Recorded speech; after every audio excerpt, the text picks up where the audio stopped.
Angriffe der Nebelfront auf unsere Schiffe geraten aus den Fugen. Die Republik muss etwas gegen diese Terroristen unternehmen. Ich habe große Bedenken, was passieren würde, wenn ich den Gesetzesentwurf vorstelle, an welchem ich momentan arbeite.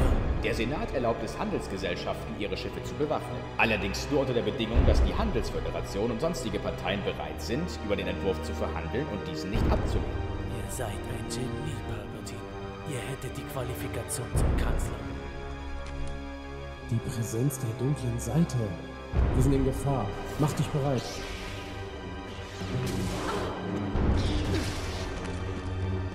Hier spricht Jedi Padawan Dasha Astan. Ich brauche Hilfe.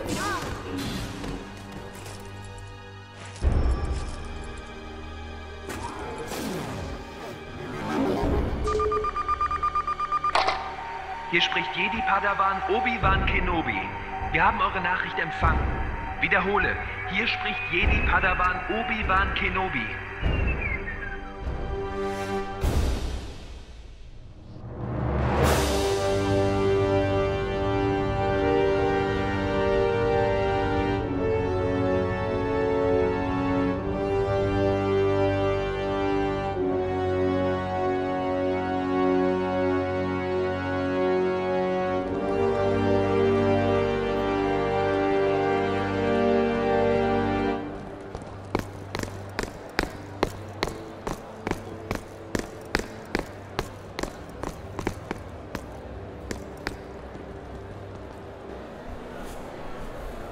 Meisterin Galia, Meister Kuhn, es freut mich, dass ihr es einrichten konntet.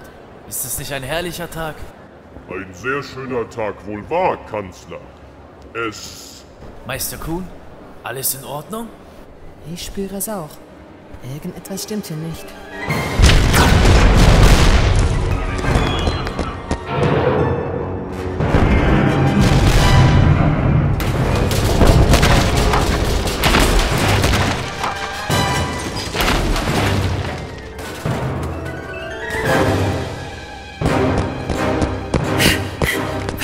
Was ist hier los, Meister Kuhn? Ein Terroranschlag? Nein, es ist eine Falle.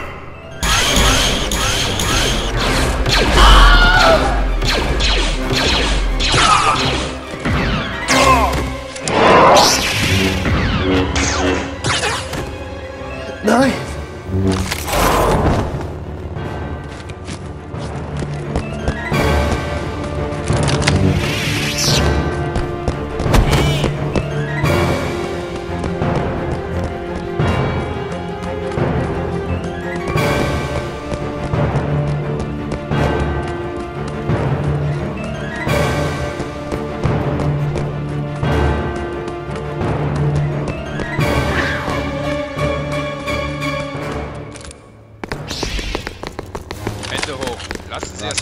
Keinen Schritt weiter, Jedi. Ich habe eine Bombe um meine Brust. Ich lasse sie detonieren. Wer seid ihr? Was wollt ihr? Wir sind die Nebelfront. Wir werden der Korruption im Senat und dem Monopol der Handelsfirmen ein Ende bereiten. Indem ihr den Kanzler umbringt. Valorum ist schwach. Unter seiner Herrschaft konnte die Korruption Überhand nehmen. Er wird sterben. So oder so. Lebt wohl, Jedi.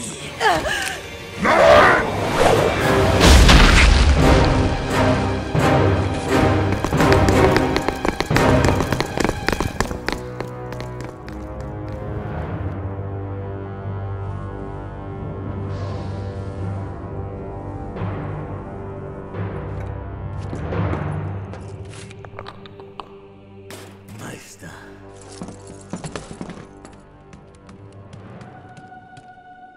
Ich hoffe, ihr habt eure Aufträge erfüllt, mein junger Schüler.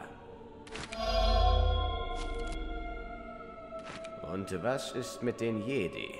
Sie werden auf ewig schweigen. Bis der Jedi-Orden ihr Verschwinden überhaupt bemerken wird, sind sie von der Wüste zersetzt. Hoffen wir es. Wie sieht es mit eurem anderen Auftrag aus? Die Bombe wurde an die Schmuggler übergeben. Im Laufe der nächsten 2 Monate wird sie in den Besitz der Bando Gora wandern. Ohne dass sie wissen, dass in Wahrheit alles von mir geplant wurde. Wir kommen unserem Ziel immer einen Schritt näher, mein Schüler. Schon bald werden die Sith wieder über die Galaxis herrschen.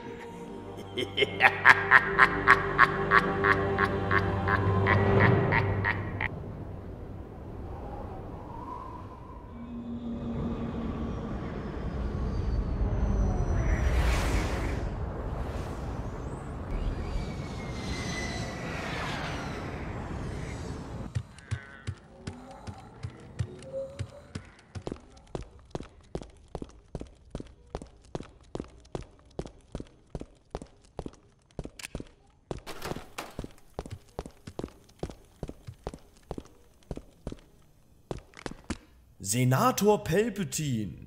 Man berichtete mir, dass ihr hier wärt. Ein schrecklicher Zwischenfall, einfach schrecklich. Na schön, die Wahrheit ist, Valorum hat mein Gesuch ignoriert, die Steuern auf Rill-Exporte von Ryloth zu senken. Ich dachte mir, vielleicht kann ich ihn durch einen Besuch im Medizentrum überreden, es sich noch einmal zu überlegen. Einen Versuch ist es wert. Wir tun, was wir tun müssen. Und was ist mit euch? Hat euch echte Besorgnis hierher geführt? Der oberste Kanzler ist die Stimme der Republik, oder etwa nicht? Vorerst ist er das noch. Vorerst.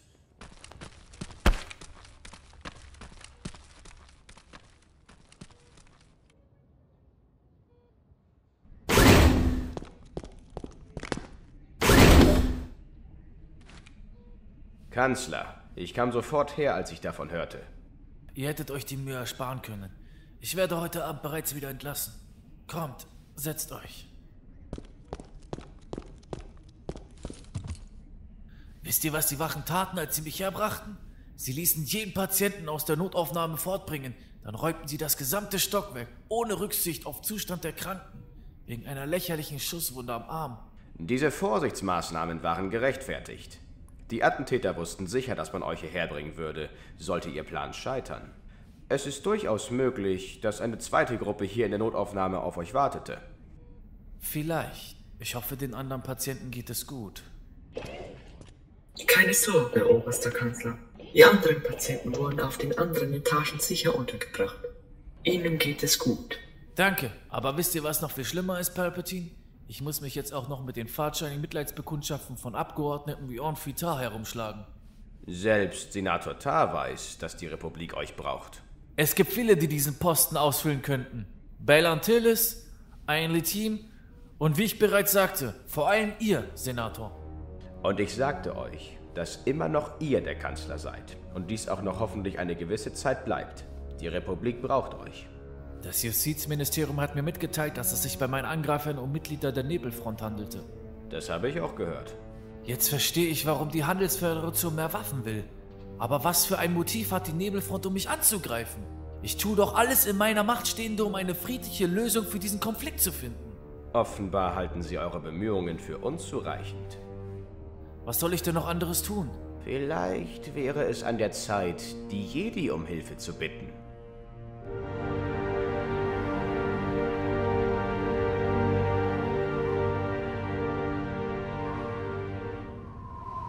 Meister Bondara und seine Schülerin wurden also ermordet. Mit einem Lichtschwert.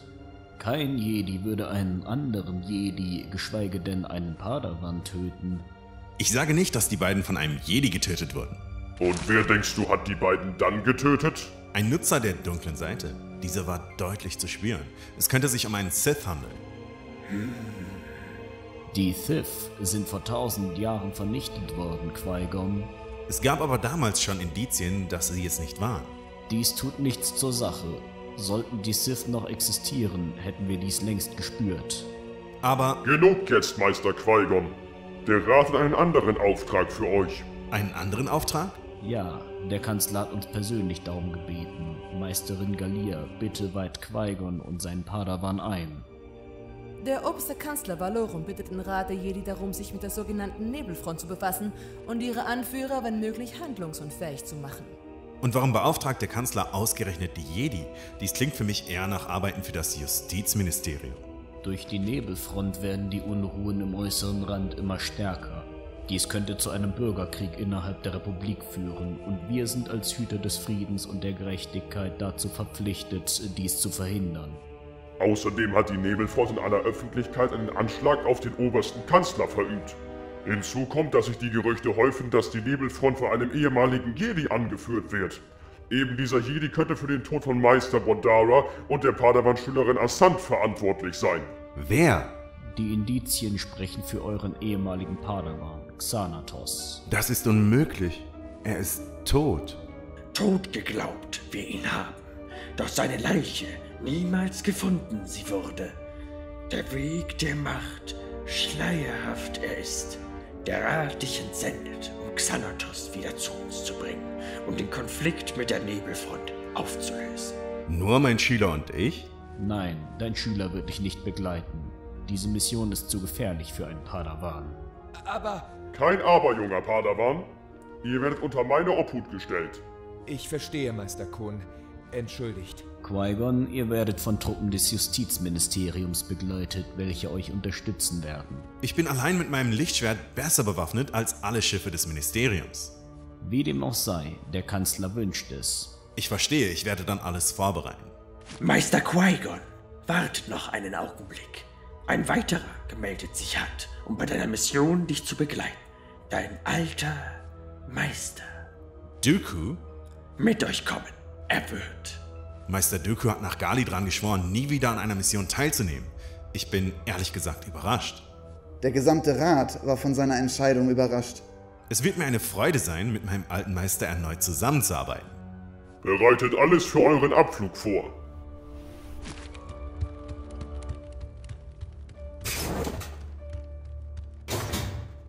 Recht, Qui-Gon hat. Die dunkle Seite, immer stärker sie wird. Seit 200 Jahren ihre Präsenz stetig wächst. Es können aber nicht die Sith sein. Die Sith sind vernichtet worden. Die Zukunft, ungewiss sie ist. Auch Meister Dooku gespürt dies hat. Und dennoch, nach jahrelanger Isolation erklärt sich Meister Dooku bereit, eine Mission für den Orden anzutreten. Hat er euch irgendwelche Gründe dafür genannt, Meister Diaz? Nein. Hoffen wir, dass er sich besonnen hat. Der Vorfall mit dem Holocron ist noch nicht vergessen. Dafür gibt es immer noch keine Beweise, Meister. Dooku war nach dem Tod seiner Schülerin mehr als traumatisiert. Er brauchte Zeit, um sich zu besinnen. Wir sollten froh über seine Entscheidung sein. Wenn wir uns jetzt darüber streiten, hatte er mit den Vorwürfen an den Rat recht. Ich stimme Meister Diaz in dieser Sache zu. Recht, Meister Poof und Meister Diaz haben. Aufmerksam wir sollten bleiben. Meister Dooku beobachten wir müssen.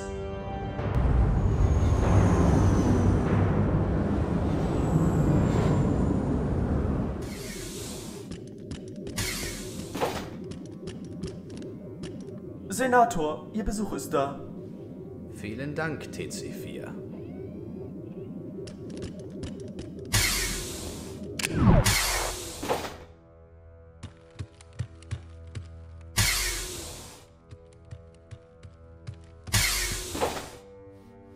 Meister Dooku, wie schön, dass ihr es einrichten konntet. Was tut sich im Jedi-Orden? Unruhen, mein Freund. Meister Bondara und seine Padawan wurden tot aufgefunden. Sie wurden ermordet. Ermordet? Äußerst beunruhigend. In der Tat, ein weiteres sinnloses Opfer, welches der Inkompetenz des Rates zum Opfer gefallen ist. Ich habe einen Entschluss gefasst. Sollte noch ein Jedi sterben, werde ich den Orden verlassen. Die Jedi sind schwach geworden. Ich kann dazu nicht viel sagen, mein Freund.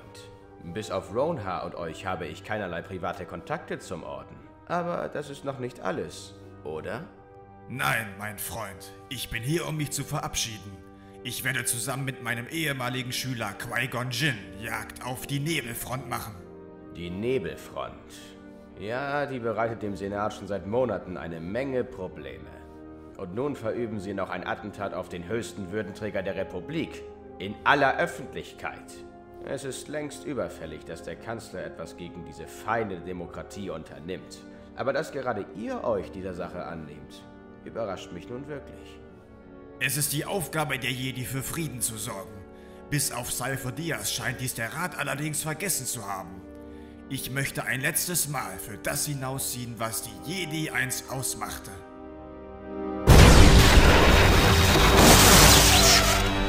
Ihr habt versagt, Lord Maul. Ich hätte euch den Titel eines Stabs nicht so voreilig vergeben sollen.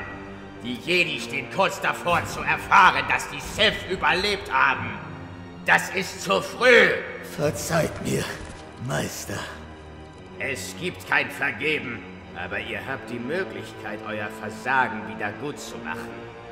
Seid ihr in der Lage, dieses Mal nicht zu versagen? Ja, Meister. Gut.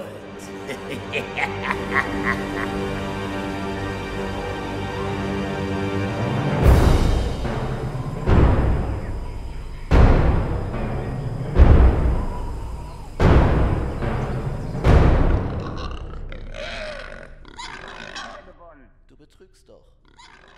Gut, dann noch eine Runde. Aber dieses Mal schlage ich dich. Sota, Halalta Tiguta, Magister Damask, Onstalag Behuda.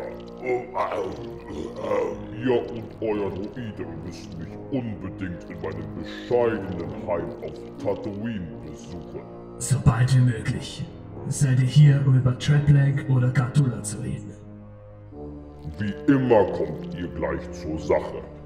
Doch ich weiß natürlich, dass ihr ein vielbeschäftigter Mjund seid. Ich weiß, dass ihr vor 30 Jahren entscheidend dazu beigetragen habt, Gadulla die Rennstrecke auf Tatooine zu verschaffen. Ich bin den weiten Weg hierher gekommen, um euch persönlich darüber zu informieren, dass Tatooine in Kürze einen neuen Aufseher haben wird. Mich. Ich hatte eigentlich den Eindruck, dass Tatooine ohnehin bereits ebenso sehr euch gehört wie Gatula. Ich habe versucht, ihren Einfluss zu untergraben, indem ich unter den sogenannten Sandleuten, den Tusken-Räubern, Misstrauen gesät habe, doch bislang blieb mir die Genugtuung verwehrt, sie vom Planeten zu jagen. Wie kann ich helfen? Zufällig weiß ich, dass Gadulla nicht viel aus dem Darlehen gemacht hat, das ihr ihr gewährt habt. Soweit habt ihr recht. Und weiter? Ich möchte, dass ihr aufhört, sie zu finanzieren, damit ich sie aushungern kann. Eure Informationen sind unvollständig, Jabba. Ich habe ihre Unternehmungen schon seit einem Jahrzehnt nicht mehr finanziell unterstützt. Aber ihr habt Einfluss auf Mitglieder des Bankenclans und der Handelsföderation, die sie finanzieren. Ich verstehe. Und was kann ich als Gegenleistung von euch erwarten? Zunächst einmal einen höheren Prozentsatz an den Profiten aus den Rennen und anderen Geschäften. Euch ist doch zweifellos bewusst, dass ich keinen Bedarf an Credits habe, Jabba. Und ihr werdet gewiss nicht den weiten Weg hierher gekommen, um zu versuchen, mich mit Credits weich zu klopfen. Selbstverständlich nicht, Magister. Aber ich habe Informationen über die Bandogora und König Veruna von Naboo, die euch sehr interessieren dürften. Ich bin ganz ohr.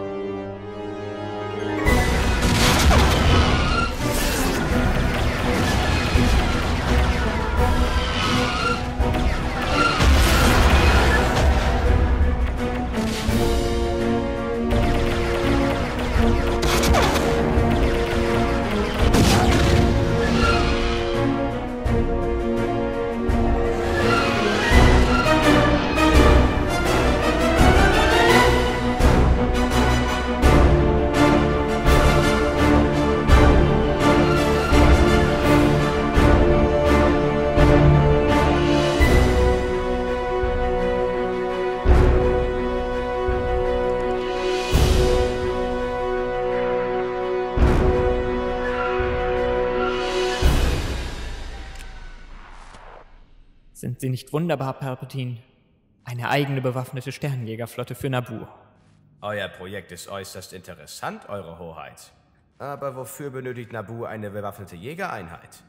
Zum Schutz vor Feinden natürlich, Senator. Wie wäre es neu, dass Naboo Feinde hätte? Noch nicht. Aber das wird sich sehr wahrscheinlich bald ändern. Naboo wird den Vertrag mit dem Bankenclan kündigen. Sie haben uns schon lange genug ausgebeutet. Dieser Vertrag hat euch erst zu eurer Krone verholfen. Außerdem, wie soll Naboo die Logistik der Plasmaindustrie alleine stemmen? Wir sind angewiesen auf den Handel mit der Handelsföderation und dem Bankenclan. Die Moons mögen mir zwar zu meiner Krone verholfen haben, aber Damask und die anderen Schleimbeutel vom Bankenclan haben Naboo ausgebeutet und sich selbst bereichert. Dies wird ein Ende haben. Zum Transport und Verkauf des Plasmas habe ich bereits ein Abkommen mit der Bendigo-Round der Schwarzen Sonne in die Wege geleitet. Dies sind Verbrechersyndikate. Sie können unmöglich... Ihr irrt euch, ich kann. Denn ich bin der König und ihr habt meine Entscheidung zu akzeptieren, Senator. Aber dies ist doch Wahnsinn. Warum sollte sich Naboo mit Verbrechen einlassen? Ich kann mich nicht erinnern, euch das Wort erteilt zu haben. Naboo hat sich bereits vor Jahren mit Verbrechen eingelassen. Den Verbrechern des Bankenclans und der Handelsföderation. Aber Hoheit, ihr übertreibt maßlos. Tue ich das? Ich wünsche Ihnen einen guten Rückflug nach Coruscant, Senator. Genießen Sie den Senat, solange Sie noch können.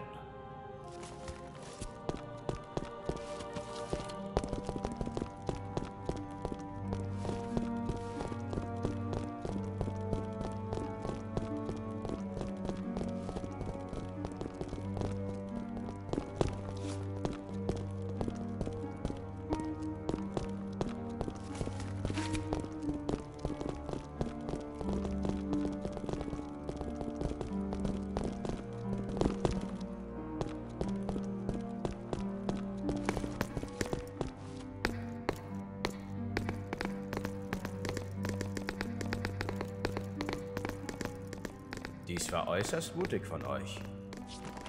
Ich danke euch, Senator. Ihr seid ein Vorbild für viele. Und der einzige Grund, warum Naboo in der Republik so gut dasteht, Senator. Und ich werde so lange da sein, wie es mir möglich ist. Wie ist euer Name, mein Kind? Padme. Padme Naberi.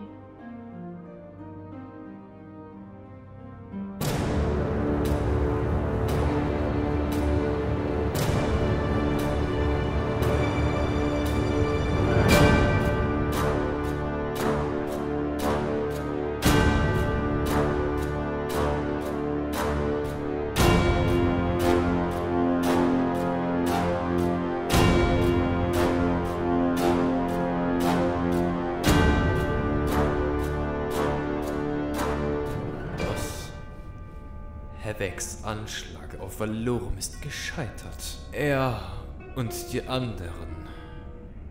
Sie sind tot. Tot, ja? Ich habe Havek gesagt, es ist eine dämliche Idee, das Attentat in aller Öffentlichkeit auszuführen. Und er hat natürlich nicht auf mich gehört. Bei allem Respekt. Havek. Stellt ihr etwa meine Autorität in Frage, Tamron? Nein! Nein! Gut. Vor 2 Jahren habe ich die Nebelfront übernommen und noch immer scheinen einige von euch nicht auf mich zu hören. Bevor ich kam, war die Nebelfront nichts als ein Haufen Wilder. Nur durch mich konnten wir effektive Schläge gegen die Handelsmonopole erzielen. Codes und Haveks Führungsstil war amateurhaft und nicht durchdacht. Ich hätte sie umbringen können, aber ich habe es nicht getan, weil sie trotzdem einen Nutzen für die Nebelfront hatten. Der Tod von Havek, Rayla und den anderen ist bedauerlich. Doch soll es euch eine Lehre sein, was passiert, wenn man mir widerspricht. Und nun lasst mich allein.